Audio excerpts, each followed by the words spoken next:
And welcome to chemistry आश्रम। हम लोग के एनएमआर स्पेक्ट्रोस्कोपी की जो सीरीज चल रही है उसमें हम स्ट्रक्चर डिटर्मिनेशन पढ़ रहे हैं। एनएमआर स्पेक्ट्रोस्कोपी के अगर डाटाज आपको दिए हुए हैं तो आप लोग उसकी स्ट्रक्चर को कैसे डिटर्मिन, कोई भी आपको गिवन कंपाउंड है उसकी स्ट्रक्चर को कैसे आइडेंटिफाई करोगे, ठीक है। तो इसके भी मैं 3 वीडियोस अपलोड कर चुकी हूँ। फर्स्ट वीडियो में मैंने आपको सिखाया कि रिंग किसी भी मॉलिक्यूलर फॉर्मूला अगर आपको दिया हुआ है तो उसमें double bond, triple bond, ring कैसे निकालोगे, कि किस तरह से उसमें कितनी रिंग होगी, कितने डबल बॉन्ड होंगे, ठीक है। सेकंड वीडियो के अंदर मैंने आपको कुछ टिप्स दिए थे एनएमआर स्पेक्ट्रोस्कोपी से स्ट्रक्चर डिटर्मिनेशन करने के, और साथ में केमिकल शिफ्ट की वैल्यूज भी लर्न कराई थी आपको, ठीक है, और कुछ एग्जांपल्स करवाए थे। इसके प्रीवियस वीडियो में मैंने आपको इथेनॉल का एनएमआर स्पेक्ट्रम करवाया है क्योंकि बहुत ही इंपॉर्टेंट है इथेनॉल का एनएमआर स्पेक्ट्रम। आज कुछ 4-5 एग्जांपल्स और करवाने वाली हूं मैं, जैसे एसीटल्डिहाइड, इथाइल एसीटेट, बेंजोडिहाइड, एसीटोफिनोन, ये सब एग्जांपल्स करने वाले हैं हम लोग। तो स्टार्ट करते हैं। आपको कहेगा C7H8, C7H8, ठीक है। ये मॉलिक्यूलर फॉर्मूला गिवन है आपको, ये मॉलिक्यूलर फॉर्मूला गिवन है और आपको इसका एनएमआर स्पेक्ट्रा बनाना है। क्या बनाना है? NMR spectra. क्लियर? आपको वैल्यूज जो दी हुई है, ठीक है, डेल वैल्यू 7.1 ppm दी हुई है सिंगलेट, और एक डेल वैल्यू दी हुई है 2.3 ppm और ये भी सिंगलेट, ठीक है। ये 2 वैल्यूज आपको दी हुई है और आपको मॉलिक्यूलर फॉर्मूला गिवन है, आपको इसका एनएमआर स्पेक्ट्रा बनाना है, ठीक है। चलिए सबसे पहले हम यहाँ पर देखते हैं कि मैंने आपको टिप्स दिए थे, अब वो वाला वीडियो जरूर देखना। आप एनएमआर स्पेक्ट्रा बनाने के टिप्स दिए थे कुछ, ठीक है। यहाँ पर मैंने बताया था आपको कि 2 आपके सिग्नल आ रहे हैं, ठीक है, 2 पीक्स आ रही है, इसका मतलब हमारे एनएमआर स्पेक्ट्रम कितने हैं? 2 है ना। और 2 सिग्नल आ रहे हैं, इसका मतलब 2 टाइप के प्रोटॉन्स है वहां पर। कितने टाइप्स के प्रोटॉन है? 2 types of protons are present, ठीक है। चलिए सबसे पहले हम देखते हैं, आपको मॉलिक्यूलर फॉर्मूला दिया हुआ है तो सबसे पहले हम डीवी निकाल लेते हैं इसका। डीवी से मुझे पता चल जाएगा कि इसमें कितने डबल बॉन्ड है, कितने ट्रिपल बॉन्ड है, या बेंजीन या कोई रिंग है या बेंजीन रिंग है, ठीक है। चलिए डीवी आपको मैंने निकालना सिखा रखा, मैं डायरेक्टली बता रही हूँ। यहाँ पर 7 - 8/2 + 1 फॉर्मूला बता रखा है मैंने आप लोगों को। 7 and 1 8 - 4 कितना आया? 4। और मैंने आपको समझाया था कि जब भी डीवी की वैल्यू 4 आती है तो 101% वहां पर बेंजीन रिंग प्रेजेंट होती है, ठीक है। इसका मतलब इस फॉर्मूले के अंदर बेंजीन रिंग प्रेजेंट है, ये बेंजीन रिंग इस तरह से प्रेजेंट है। और यहां से भी हमारा कंफर्म होता है क्योंकि मैंने डेल वैल्यू आपको याद करवाई थी, आपको याद हो तो पिछले वीडियोस में। तो ये देखो 7 से 8 के बीच में जो डेल वैल्यू होती है वो बेंजीन की है, तो कंफर्म हो गया बेंजीन है। 7.1 ppm है, ठीक है, तो बेंजीन है यहाँ पर। अब देखो C7H8, बेंजीन का फॉर्मूला होता है C6H6, ठीक है। यानी कि 6 कार्बन हमारे काम आ चुके हैं, 6 कार्बन तो बेंजीन हो गए। अब कितना बचा हुआ है? एक तो कार्बन बचा हुआ है, ठीक है, बाकी हाइड्रोजन। अब एक कार्बन बचा हुआ है, मतलब इसका मतलब बेंजीन से अटैच होगा। जो कार्बन बचा हुआ है वो बेंजीन से अटैच होगा। अब मतलब बेंजीन से अटैच है, इसका मतलब बेंजीन से कार्बन का अटैच हुआ हुआ हाइड्रोजन की जगह, यानी कि इस जगह कोई हाइड्रोजन नहीं है, तो C6H5 तो हमारी यही कंप्लीट हो गई। ये C6H5 हो गया मेरा। एक हाइड्रोजन कम कर दिया क्योंकि मैंने यहाँ पर वैलेंसी निकाल के सब्स्टिट्यूएंट लगा दिया, ठीक है, क्योंकि कार्बन है मेरे पास एक एक्स्ट्रा, इसलिए मुझे लगाना पड़ा एक कार्बन, यानी कि एक हाइड्रोजन नहीं है यहाँ पर। तो C6H5 तो ये हो गया। अब बचे कितने कार्बन? 3 कार्बन बचे। ऑब्वियसली CH3 ही होना है, ठीक है। बट आप देख भी लीजिए कितनी वैल्यू आ रही है। अगली वाली 7.1 तो समझ आ गया मुझे बेंजीन की। अगली वैल्यू किसकी आ रही? 2.3 ppm। और मैंने आपको सिखाया था कि 2 से 2 to 5 के बीच में आती है, ठीक है, या फिर ऐसे का तो 0.5 से 2 के बीच में आती है, तो वो sp3 कार्बन होता है CH3 के लिए। 0.5 से 2, ठीक है, 0.5 से 2। अब ये हल्की सी ज्यादा आ रही है, 2.3 के आसपास आ रही है। इसका मतलब बेंजीन, आपको मैंने समझाया था कि जब भी कोई इलेक्ट्रॉन पेट्रोलियम ग्रुप जुड़ा हुआ है, बेंजीन जुड़ी हुई है, देखो इससे बेंजीन जुड़ी हुई है, बेंजीन क्या करती है? डेल वैल्यू को थोड़ा सा बढ़ा देती है, ठीक है। एनएमआर स्पेक्ट्रा की डेल वैल्यू को थोड़ी सी बढ़ा देती है बेंजीन रिंग। तो वैसे तो 0.5 से 2 के बीच में आता है मिथाइल का, ठीक है, लेकिन चूंकि ये CH3 बेंजीन से जुड़ा हुआ है इसलिए थोड़ी सी इसका जो केमिकल शिफ्ट वैल्यू थोड़ी सी इंक्रीज हो गई, ठीक है। तो वैसे भी मैंने यहाँ लिख रखा है 2 to 5 के बीच में आती है। अगर CH3 से कोई मोर इलेक्ट्रोनेगेटिव आइटम जुड़ा हुआ है तो 2 to 5 के बीच में आती है, 2 से 5 के बीच में। जैसे फ्लोरीन है, ठीक है, डिपेंड करता है कौन सा आइटम जुड़ा है। फ्लोरीन ऑक्सीजन जुड़े हुए होंगे तो 5 के आसपास आएगी, और लेस इलेक्ट्रोनेगेटिव आइटम जैसे Br, जिनकी इलेक्ट्रोनेगेटिविटी उतनी ज्यादा नहीं होती है, जैसे Br है ना, Cl है, तो हमारे 3 के आसपास आती है वैल्यू। अब ये बेंजीन जो है इलेक्ट्रॉन विड्रॉ करती है CH3 से, इसलिए जो वैल्यू थोड़ी सी इंक्रीज हुई 2.3 के आसपास आई है, इसका मतलब 101% यही हमारा मॉलिक्यूलर जो मॉलिक्यूलर फॉर्मूला गिवन है उसकी स्ट्रक्चर यही होनी है। अब मुझे बनाना है इसका एनएमआर स्पेक्ट्रम। ठीक है, एनएमआर स्पेक्ट्रम बनाएंगे। देखिए एनएमआर स्पेक्ट्रम बनाने के लिए सबसे पहले आप इस तरह से लाइन ड्रॉ करते हैं। 0 ppm, यहाँ पर TMS आती है, आपको पता है, मैंने आपको पिछले वीडियोस में भी करवा रखा है। TMS हम एज ए रेफरेंस स्टैंडर्ड लेते हैं, यहाँ पे क्यों लेते हैं वो भी सिखा रखा है। 0 to 10 है ना, डेल पर है, केमिकल शिफ्ट ppm है, मतलब डेल स्केल बनानी है। टॉल स्केल भी बना सकते हैं आप लोग, 10 से 0 तक आएगी। उसके बाद हम देखते हैं कि अब देखिए यहाँ पर देखिए सिंगलेट दे रखी है। क्यों सिंगलेट का मतलब क्या है, इस कार्बन पर कोई हाइड्रोजन है ही नहीं। ठीक है, जब CH3 के पास में कोई कार्बन पर कोई हाइड्रोजन नहीं है, आपको पता है स्प्लिटिंग कब होती है, जब इसके पड़ोस में कोई हाइड्रोजन होता है। जब इसके पड़ोस में कोई हाइड्रोजन ही नहीं तो स्प्लिटिंग नहीं होगी, तो सिंगलेट आएगा। स्प्लिटिंग का भी मैंने 2-3 वीडियो बना रखे हैं, आप लोग देख लेना, पूरी आप सीरीज देखना, बहुत अच्छे से आपको समझ में आएगी। एनएमआर स्पेक्ट्रोस्कोपी के लेक्चर 1 से जाना, पूरा एनएमआर मैंने करवा रखा है वहां पर। ये भी अब इसके पास में, अब ये इसकी भी सिंगलेट आएगी पूरे बेंजीन की। क्यों, क्योंकि यहाँ पर तो 2 हाइड्रोजन है, यहाँ पर सॉरी 2 नहीं 1, यहाँ पर भी एक हाइड्रोजन है, यहाँ पर भी एक हाइड्रोजन है, एक हाइड्रोजन है, लेकिन इस वाले कार्बन पर कोई हाइड्रोजन प्रेजेंट नहीं है। ठीक है, तो स्प्लिटिंग नहीं होगी क्योंकि पड़ोसी कार्बन पर कोई प्रोटॉन नहीं है, पड़ोसी कार्बन पर कोई प्रोटॉन नहीं है, तो स्प्लिटिंग नहीं होगी, तो उसका भी क्या आएगा, सिंगलेट आएगा। ठीक है, तो दोनों की सिंगलेट आएगी। एक तो क्या आएगा 7.1 ppm के आसपास 7 और यहाँ 5 2। आप पूरा लिख लेना, 0 से पूरा स्केल बना लेना, 0 से 10 तक मैंने मेन स्केल बना दिए। एक तो 7.1 के आसपास आएगा सिग्नल, और एक आएगा हमारा 2.3 के आसपास, इस तरह से। ठीक है, ये हमारा है C7H8 मॉलिक्यूलर फॉर्मूला जो गिवन था, उसका जो मैंने स्ट्रक्चर निकाला वो टॉलुइनाइन, और ये इसका एनएमआर स्पेक्ट्रा है। आगे होगा आप लोगों को समझ में। सेकेंड एग्जांपल देखते हैं हम लोग। आपसे कहेगा CH3CHO एसिटाइलडिहाइड, इसका एनएमआर स्पेक्ट्रा बनाइए। आपको इस बार डायरेक्टली उसने स्ट्रक्चर गिवन की हुई है। ठीक है, पहले तो मॉलिक्यूलर फॉर्मूला दिया हुआ था, तो हमें उससे पहले उसकी स्ट्रक्चर पता करनी थी, फिर हमें क्या बनाना था, ग्राफ बनाना था। अब हमें डायरेक्टली उसने CH3CHO दिया हुआ है, स्ट्रक्चर दी हुई है, लेकिन पहले उसने डाटास दिए हुए थे, एनएमआर डाटास की डेल जो है वो इतने पर आई है, डेल इतने पर आई है। ठीक है, तो हम लोगों ने वहां लिख दिया था, लेकिन अब हमको डेल भी पता करना है इसका। आपको केवल स्ट्रक्चर दी हुई है, हमें केमिकल शिफ्ट वैल्यू भी पता करनी है और ग्राफ भी बनाना है। देखिए सबसे पहले यहाँ पे देखिए कितने टाइप के हाइड्रोजन है, 2 टाइप के हाइड्रोजन है, A एंड B। तो हमें कितने एनएमआर सिग्नल मिलेंगे, 2 एनएमआर सिग्नल आर प्रेजेंट, 2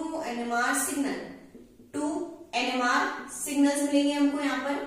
ठीक है, यानी 2 सिग्नल मिलेंगे एनएमआर स्पेक्ट्रम हमारे। ठीक है, उसके बाद हम देखेंगे कि इसकी क्या आ रही है, इसके पड़ोस में एक हाइड्रोजन है तो इसकी डबलेट आएगी, और इसके पड़ोस में 3 हाइड्रोजन है तो इसकी क्वार्टेट आएगी।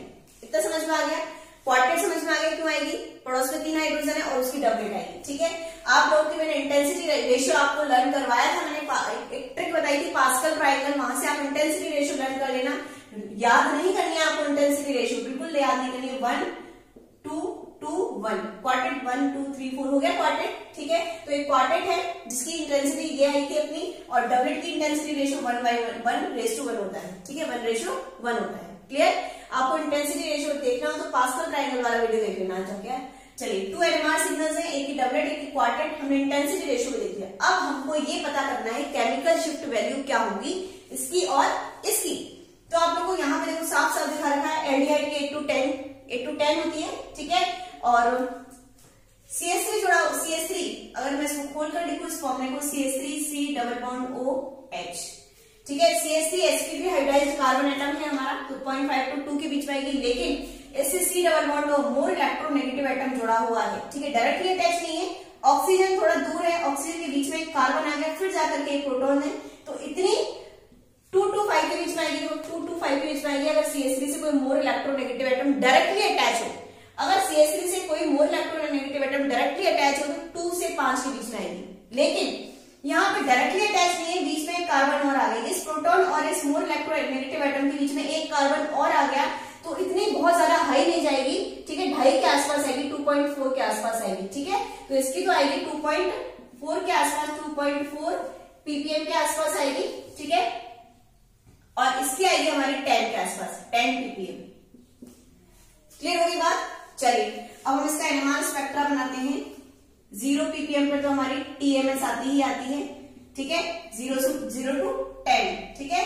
10 पर अपने क्या आएगा, 10 पर एल्डिहाइड क्या आएगी, इसकी एल्डिहाइड की, ठीक है, 10 ppm पर एल्डिहाइड क्या आएगी, और जो कि क्वार्टेट आएगी, रेशियो क्या होगा 1:1, तो क्वार्टेट बनाना है अपन को 1:2, है ना, जस्ट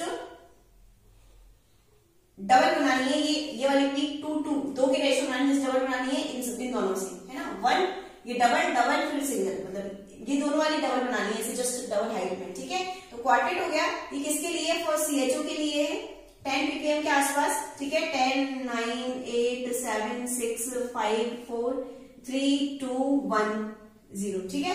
और एक मेरी आएगी 2.4 के आसपास आएगी, तो एक सिग्नल मुझे कितना है, डबलेट आ रहा है, डबलेट की रेशियो क्या होती है 1:1, है ना, तो 1:1 की रेशियो बना देना है इसको। ये लो आपका एनएमआर स्पेक्ट्रम बन गया किसका, CH3 CHO एसिड एल्डिहाइड का, ठीक है। एक क्वार्टेट है, एक डबलेट है, डबलेट किसके लिए, C4 CH3, ठीक है। 2 एनएमआर सिग्नल आई गए हमारे, तो टीएमएस का होता है इसमें, हम जिसको हमें हमेशा बनाना है हर किसी के ग्राफ में 0 ppm पर टीएमएस लेना होता है, ठीक है। चलिए नेक्स्ट एग्जांपल देखते हैं। आपको दिया गया है CH3 CH2Br, डायरेक्टली आप लोगों को स्ट्रक्चर गिवन है वहां पर, और आप लोगों को इसका एनएमआर स्पेक्ट्रम बनाना है, एनएमआर ग्राफ बना के आना है, ठीक है। तो देखिए सबसे पहले क्या करना है, हमारा सबसे पहले काम क्या होता है, नंबर ऑफ सिग्नल्स ढूंढना। कितने नंबर ऑफ सिग्नल्स हैं, A और B, 2 नंबर ऑफ सिग्नल्स हैं, 2 टाइप के प्रोटॉन्स हैं, तो 2 सिग्नल मिलेंगे, ठीक है। चलिए A एंड B, इसका आएगा, इसके पड़ोस में 3 हाइड्रोजन है तो इसका क्वार्टेट आएगा, और इसके पड़ोस में 2 हाइड्रोजन है तो इसका ट्रिपलेट आएगा, ठीक है। ये डायरेक्टली समझ में नहीं आएगा आप लोगों को, स्प्लिटिंग अगर आपको नहीं आता ये चीजें, तो आप स्प्लिटिंग ऑफ सिग्नल्स जिससे पता चलता है कि डबलेट ट्रिपलेट क्वार्टेट कैसे आती है, वो वाला वीडियो जाके देखना, ठीक है। चलिए ट्रिपलेट और ये क्वार्टेट, ठीक है। इंटेंसिटी रेशियो क्वार्टेट में 1:2:1 और इसका ट्रिपलेट का 1:1 ट्रिपलेट का रेशियो, ठीक है। चलिए ये रेशियो मैंने आपको बता ही दिया है ना। अब देखते हैं कि इनकी डेल वैल्यू क्या होगी, ठीक है।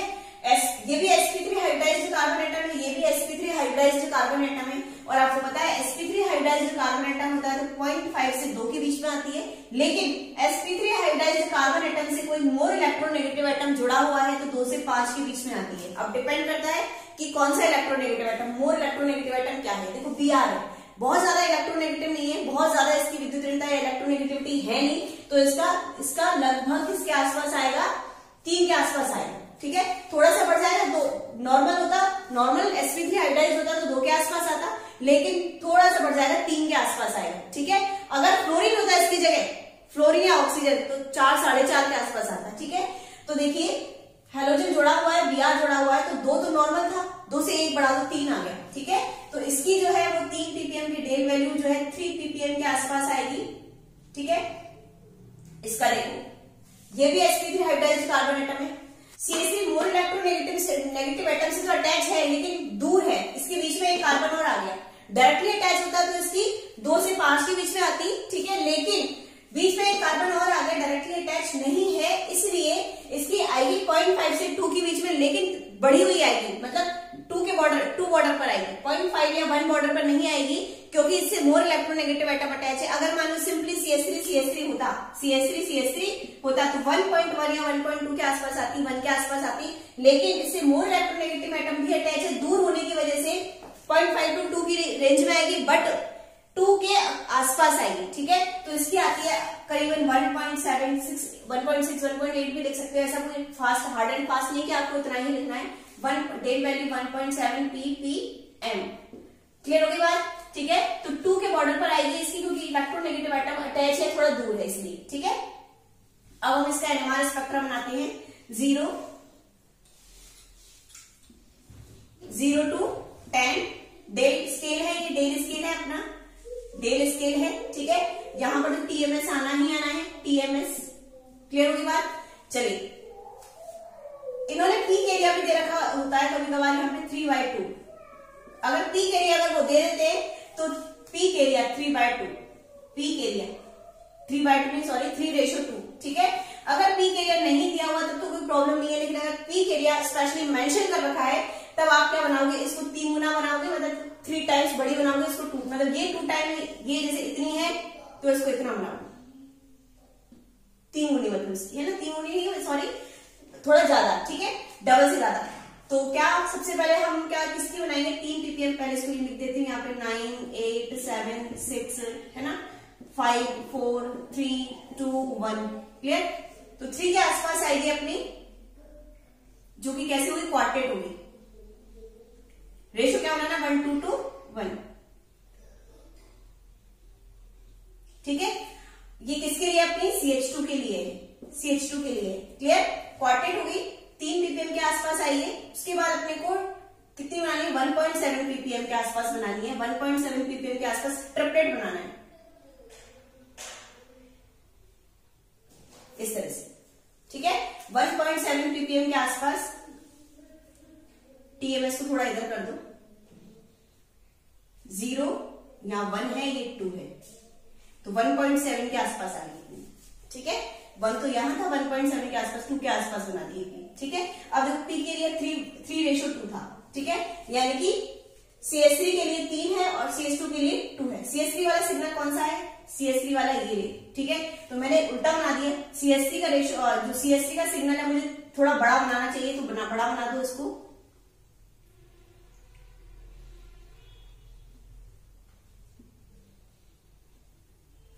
ठीक है, इस तरह से। ये सिग्नल छोटा बनाया, ये सिग्नल बड़ा बनाया CH3 वाला, क्योंकि CH3 के लिए रेशो 3 है और CH2 के लिए रेशो 2 है, तो 2 के हिसाब से थोड़ा छोटा बना दिया और 3 के हिसाब थोड़ा इसका बड़ा बना दिया। आई बात समझ में। तो ये अपना CH3 CH2 Br का NMR स्पेक्ट्रम है, इसको बॉक्स में लगा दो, ठीक है ना। चलिए नेक्स्ट एग्जाम्पल देखते हैं। आपसे कहेगा एसीटोफिनोल, एसीटोफिनोल का स्पेक्ट्रा बनाइए, NMR स्पेक्ट्रा बनाइए। तो पहले तो एसीटोफिनोल का आप लोगों को स्ट्रक्चर आना चाहिए, ठीक है। बेंजीन के ऊपर C डबल बॉन्ड हो, इस तरह से CH3। अगर कहता बेंजोफिनोल, तो बेंजोफिनोल में अपन को क्या करना होता है, बेंजीन के ऊपर C डबल बॉन्ड हो, C6H5। यहाँ अगर फिनाइल रिंग है, मतलब बेंजीन टाइप की स्ट्रक्चर है, तो बेंजोफिनोल और यहाँ पे CH3 है, तो एसीटोफिनोल। 2 कार्बन को एसिड बोलते हैं, 2 कार्बन को क्या बोलते हैं, एसिड। ये फिनाइल रिंग है तो फिन, है ना, और कीटोन है तो ओन, एसीटोफिनोल, ठीक है। तो एसीटोफिनोल का बनाना है अपने को, तो यहाँ पर चेक कीजिए आप कितने टाइप के कार्बन हाइड्रोजन है, उतने हमें NMR स्पेक्ट्रम मिलेंगे। तो एक तो मेरा ये है, एक तो ये वाले हाइड्रोजन है, और एक तो ये वाले, एक सिग्नल तो ये हो गया, और एक लिख दो इसको, और एक सिग्नल गिरा B। तो 2 NMR सिग्नल्स, 2 NMR सिग्नल्स। लेकिन याद रखना, जब भी बेंजीन आती है, मैंने आपको हालांकि जब कपलिंग कांस्टेंट बताया था तब समझा दिया था, मल्टीप्लिसिटी जब समझाई थी, ठीक है, कपलिंग कांस्टेंट नहीं, सॉरी, मल्टीप्लिसिटी। तो जब भी बेंजीन आती है, अगर इससे कोई हाइड्रोकार्बन जुड़ा हुआ है, CH3 या C2H5, ठीक है, मिथाइल, इथाइल, प्रोपाइल, इस तरह से अगर कोई जुड़ा हुआ है, तो इसकी पीक एक ही आएगी, वो क्या आएगी, सिंगलेट। जैसे थोड़ी देर पहले अभी समझाया था मैंने, टॉलुइन का सिंगलेट। लेकिन अगर इससे बाकी इसके अलावा कुछ भी जुड़ा हुआ होता है, NO2 या COCH3, तो आती तो इसकी एक ही पीक है, लेकिन मल्टीप्लेट आती है, याद रखना इस चीज को, ठीक है। अगर बेंजीन रिंग से कोई हाइड्रोकार्बन जुड़ा हुआ है, हाइड्रोकार्बन का मतलब सिंपली जिसमें हाइड्रोजन और कार्बन हो, जैसे बेंजीन से मैंने जोड़ दिया CH3, तो ये हाइड्रोकार्बन है, ठीक है। तो इसकी एक पीक आएगी और वो भी क्या होगी, सिंगलेट, क्या होगी, सिंगलेट, ठीक है। लेकिन अगर इससे कोई ऐसा दूसरा ग्रुप जुड़ा हुआ है, जैसे COCH3 ले लो, चलो, यहाँ पे ये तो हाइड्रोकार्बन है, लेकिन ऑक्सीजन और एक्स्ट्रा आ गया, ठीक है, या फिर जुड़ा हुआ हो NO2, तो इसकी पीक तो एक ही आएगी बेंजीन की, लेकिन वो मल्टीप्लेट के रूप में आएगी, सिंगलेट नहीं आकर अब क्या आएगी, मल्टीप्लेट आएगी। बहुत सारे स्प्लिटिंग होगी उसके अंदर, बहुत सारे पीक में डिवाइडेड होगी वो, ठीक है, मल्टीप्लेट आएगी। इस चीज का विशेषकर ध्यान रखना है आप लोगों को, ठीक है। हाइड्रोकार्बन सिंपली जुड़ा हुआ तो सिंगलेट, और बाकी अगर इस तरह की कोई भी हाइड्रोकार्बन के अलावा कुछ भी जुड़ा हुआ हो तो मल्टीप्लेट आती है बेंजीन की, ठीक है। चलिए अब आप लोग को स्पेक्ट्रा बनाना है इसका। तो बेंजीन है, तो बेंजीन की आप लोग को पता है किसके बीच में होती है, 7 to 8 की, तो 7 ले लो, 7.2 ले लो, है ना, 8 के आसपास भी ले सकते हैं, कोई हार्ड एंड फास्ट नहीं है कि 7.2 ही लेना, 7.5 भी ले सकते हो, ठीक है। तो ये तो किसकी होगी, बेंजीन की, फॉर बेंजीन, ठीक है, और वो भी आएगी मल्टीप्लेट, मल्टीप्लेट, आई बात समझ में। और एक CH3 के लिए बनाना है हमको, किसके लिए बनाना है, CH3 के लिए, ठीक है। CH3 से मोर इलेक्ट्रोनेगेटिव एटम तो अटैच है, लेकिन थोड़ा दूरी पर है, बीच में एक कार्बन आ गया, ऑक्सीजन अटैच तो है इससे, लेकिन थोड़ा दूरी पर है, बीच में एक कार्बन और है, ठीक है। तो रेंज तो यही रहेगी 0.5 to 2, लेकिन 2 के बॉर्डर पर आएगी, ठीक है। तो मैंने 1.7 लिखी थी, है ना। अब हम क्या थोड़ी सी और बढ़ा के लिखेंगे क्योंकि बेंजीन और जुड़ी हुई है, दो 4 इलेक्ट्रोनेगेटिव एटम जुड़े हुए हैं, एक तो ऑक्सीजन जुड़ा हुआ है और एक बेंजीन जुड़ी हुई है ना। ऑक्सीजन और बेंजीन लेकिन दूर दूर है, ऐसे नहीं कि पास नहीं है, ये एक कार्बन छोड़ के फिर और थोड़ा दूर है ये, है ना रिंग। तो हम 2 के आसपास लिखेंगे इसकी, किसकी, फॉर CH3 इसकी क्या आएगी, इसके पड़ोस में कोई हाइड्रोजन है क्या, नहीं है, तो सिंगलेट आएगी इसकी, सिंगलेट और किसके बीच में आएगी 2.1 लिख सकते हो, 2 लिख सकते हो, 2 ppm किसकी आएगी, CH3 की। अब हम इसका ग्राफ बनाते हैं, है ना, मेंशन कर देना 0 to 10 ppm, यहाँ पर तो TMS बनानी ही है अपने को। उसके बाद अपने को क्या करना है, 7 के आसपास, ये 10 है तो 7 के आसपास अपन को क्या बनानी है, मल्टीप्लेट बनाना है, बहुत सारे बनाने हैं, इस तरह से मल्टीप्लेट बनाना है। ये मल्टीप्लेट बना दिया, उसके बाद हम CH3 के कितने पर 2 के आसपास बनाएंगे, 0 1 2 के आसपास सिंगलेट बनाना है अपने को। अगर पी के लिए अगर आपको दिया हुआ होता तो उसी हिसाब से आप बनाते, मैंने पी के लिए मेरे को मेंशन नहीं है तो फिर मैं अपने हिसाब से पीक बना रही हूँ, ऊपर नीचे हाइट की, मतलब हाइट की बात कर रही हूँ, ठीक है ना। चलिए ये मेरा किसका हो गया, एसिडोफिनॉन का स्पेक्ट्रम, क्लियर होगी बात, ठीक है। नेक्स्ट देखिए, इथाइल एसीटेट का बनाना है अपने को। पहले तो इथाइल एसीटेट की स्ट्रक्चर बनाई है, आप लोगों को स्ट्रक्चर बनाना तो आता होगा, अगर आपको नहीं आता है एस्टर का नोमेनक्लेचर तो मैंने एस्टर के नोमेनक्लेचर की भी वीडियो बना रखी है, IUPAC नोमेनक्लेचर आप जाके देख सकते हैं, ठीक है। CH3 C double bond O O C2H5, ठीक है। यहां से हम काटते हैं तो ये तो बन गया इथाइल और 2 कार्बन को एसिड बोलते हैं तो इथाइल एसीटेट, ठीक है, इथाइल एसीटेट। इसका बनाना है अपने को NMR स्पेक्ट्रा बनाना है, क्या बनाना है, NMR स्पेक्ट्रा, ठीक है। देखिए चलो सिग्नल्स कितने आएंगे पहले मुझे बताओ, 2 टाइप के, एक तो A और एक ये नहीं, सॉरी इसको पूरा लिखते हैं, C2H5 को CH2 CH3, 3 टाइप के सिग्नल आएंगे, 3 टाइप के प्रोटॉन से A B C, क्लियर होगी बात। चलिए मैं यहां पर एक बार वापस लिखती हूँ, CH3 C double bond O O CH2 CH3, clear. चलिए A B एंड C। अब यहाँ पर इसकी केमिकल शिफ्ट की वैल्यू देखते हैं हम लोग, पहले इसका ट्रिपलेट क्या आएगा वो देख लेते हैं। इसके पड़ोस में कोई हाइड्रोजन नहीं है तो सिंगलेट आएगा, इसके पड़ोस में 3 हाइड्रोजन है तो क्वार्टेट आएगा, इसके पड़ोस में 2 हाइड्रोजन है तो ट्रिपलेट आएगा। इतना क्लियर हो गया। चलिए अब हम देखते हैं कि इनकी केमिकल शिफ्ट वैल्यू क्या आएगी। सबसे पहले इस हाइड्रोजन को देखो, चलो कार्बन को देखो, इसके डायरेक्टली अटैच है more electronegative atom, directly attach क्या है, मोर इलेक्ट्रोनेगेटिव एटम अटैच है इसकी डायरेक्टली, ठीक है। तो मैंने कहा था ऑक्सीजन अगर मोर इलेक्ट्रोनेगेटिव एटम अटैच है तो 2 to 5 के बीच में आती है, कितने के बीच में आती है, 2 to 5। मैंने कहा था फ्लोरीन और ऑक्सीजन जुड़ा हुआ होता है तो 4 और 5 के बीच में आती है, 4 से 5, और हल्की फुल्की Br वगैरह ये जुड़े हुए होते हैं तो 3 के आसपास आती है, ठीक है। तो इससे कौन जुड़ा हुआ है, ऑक्सीजन जुड़ा हुआ है जो बहुत इलेक्ट्रोनेगेटिव एटम है तो 4 के आसपास आएगी, तो डेल वैल्यू 4.1 या 4 भी लिख सकते हो, 4.1 ppm के अकॉर्डिंग आएगी, ठीक है। चलिए अब देखिए, अब बात करते हैं इसकी, ठीक है। CH3 इससे मोर इलेक्ट्रोनेगेटिव एटम अटैच है, ये ऑक्सीजन लेकिन थोड़ी दूरी पर है, बीच में एक कार्बन आ गया, 2 ऑक्सीजन जुड़े हुए तो हैं पर थोड़ी दूरी पर है, ये कार्बन आ गया बीच में, तो आने तो 0.5 to 2 के बीच में है, लेकिन चूंकि 2 मोर इलेक्ट्रोनेगेटिव एटम अटैच है तो 2 के बॉर्डर तक जाएगी, मैंने समझाया था ना, 2 के बॉर्डर पर जाएगी यानी 2 के आसपास आएगी, तो 1.9 भी लिख सकते हो, 1.8 2.1 भी लिख सकते हो, 2 के आसपास 2 ppm डेल वैल्यू 2 ppm। इतना क्लियर हो गया। अब बात आती है इसकी CH3 की, ठीक है। देखिए इसके पड़ोस में एक कार्बन पहले से प्रेजेंट है, जिस पर एक कार्बन पहले से प्रेजेंट है, ठीक है। इसके पास में उसके पास में फिर मोर इलेक्ट्रोनेगेटिव एटम अटैच है, ठीक है, यानी कि इससे थोड़ा दूरी पर हो गया, ठीक है। तो कौन सी रेंज लगेगी, 0.5 to 2 के बीच में, ठीक है। अब थोड़ा दूरी पर होने की वजह से इसको 1.5 के आसपास ले लो, 1.5 ppm, क्लियर हो गई बात, ठीक है।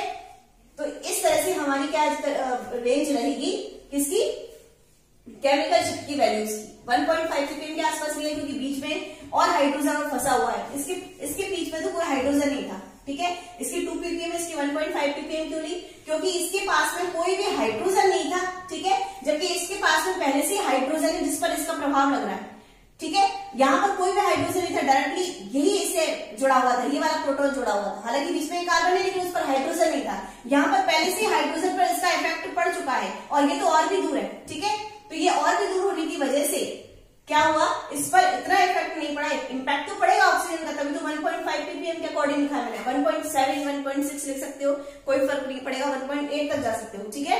चलिए अब इसका NMR स्पेक्ट्रा बनाएंगे 0 to 10। एक तो बनाना है मुझे कितने पर, 4.1 यानी 5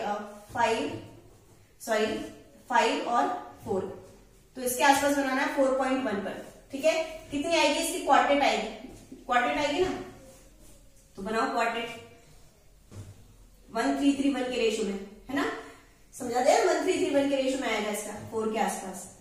उसके बाद क्या बनाना है अपने को, 2 पर बनाना है, जिसकी सिंगलेट आएगी 2 सिंगलेट, ठीक है। उसके बाद बनाना है अपने को 1.5 पर, ये 1 है तो 1.5 पर बनाना है, जिसकी ट्रिपलेट आएगी।